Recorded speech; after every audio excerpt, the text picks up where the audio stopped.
Today we bring you a powerful and inspiring poem by Halsey, delivered at the Clamor 2018 Women of the Year Summit. Halsey, known for her honest and fearless voice, addresses some societal expectations and challenges that women face. Her poem urges women to embrace being inconvenient and to define double standards that exist in various aspects of life. Join us as we celebrate her bold message of empowerment and equality. Brutally honest, outspoken, and fearless. Goes with their gut, never favors appearance. 'Cause who has time for vanity with opponents too distinguished? Don't you think that hint of silver hairline is distinguished? In men, all these qualities make you a genius, but if you're a woman, you're an inconvenience. So he stormed through the halls and tracked down his boss. 2 years in this office, his battle across. A media major, he's craving the glory, buzzes to the meeting, demands the better story. The new room head is delighted, you must know, and that's how you do it. Just show me some gusto. And 4 feet away in department store heels is his colleague Sarah. She fights back her tears, 'cause she chased him down every Friday in winter. 3 years in this office, plus 2 as an intern. And when she requested some tasks with more substance, he glanced at his phone, responded disgusted. Please lower your voice. How dare you approach me? Really, your tech could afford you some coaching. You're acting so crazy. His tone was defeating. And have some respect. I'll be late for my meeting, and you'll be inconvenient. It's 7 p.m. and her husband's arriving. She fires the stove and just stares, though she's drying. It's been a few days and she slept on a couch. Depression has stolen the smile from her mouth. He walks in, he's angry, and he's asked about dinner. But couldn't we just order in? She considers. He stares with a vacant and displeased expression. So why do we pay for these therapy sections? If you could be decent and take a damn shower, and you won't ever fuck me. You're crying for hours. When I first met you, I loved all you crazy. You stay up all night, you dressed like a lady, you fucked like a rabbit. You loved it back then, but now you're this flum of a mess. He stormed out of the room and she folded his tie. She first spotted for him when his father died. He slept in for days and he's missed weeks of work. She took up some supplementships as a nurse. She never complained though. She made it a promise. But she liked her manic self too, to be honest. She wished that her crazy was sexy and fun too. But depression snuck up and she started to undo. Why can't she just man up and act like a wife? She vowed to this man that she's certain for life. She really doesn't mean to be so inconvenient.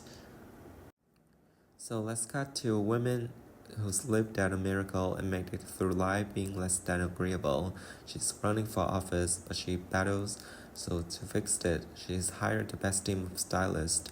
They try her pantsuit and skirts, tailor perfect. She stares at a mirror and bleeds through its surface. But why do I need to be pretty to be seen? I'm far better qualified, but he just blamed me. Well, he's loud and he's taunting her hard wife to gloat, so you know that they'll earn him a working class vote. They won't really like you with no sex appeal. It's not really fair, it's just how things are done. So she pinches her wrinkling skin in her thumb and thinks, isn't this just inconvenient? A couple meander through Sunday brunch tables. They pick up some coffee and spec tobaccos.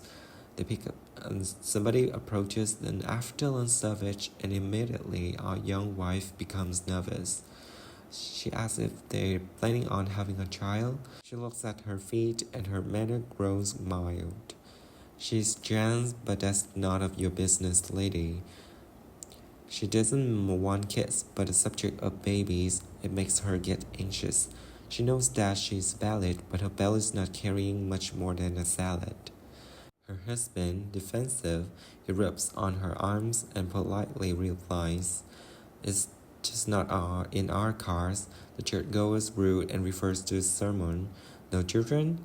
That's just a waste of women. She relays the story to friends and they tell her that not wanting children is fine. She says, well, if you wanted, you could carry your own, but she doesn't know all the stories at home, because some of them spend their lives cursing their worms over handfuls of pregnancies ended too soon. But before they can say they feel inadequate too, a fire erupts down in the back of the room. A black woman storms through the bar in her apron. She seems she's in trouble for slapping at a patron. He puts both his hand on her backside and squeezed. He said, white women really don't get like these. He both irate and she tells her she lets go. You're acting so ghetto. She tried to defend herself, only to find a black woman's anger is never in line. Aren't all these women just so inconvenient? Ever since the march, I've been asked to write poems, but irony proves to just ever going. I am asked to address how to be inconvenient, but before I can speak, first, they want me to screen it because they're scared that I'll freak out and do something wild, but censorship really just isn't my style.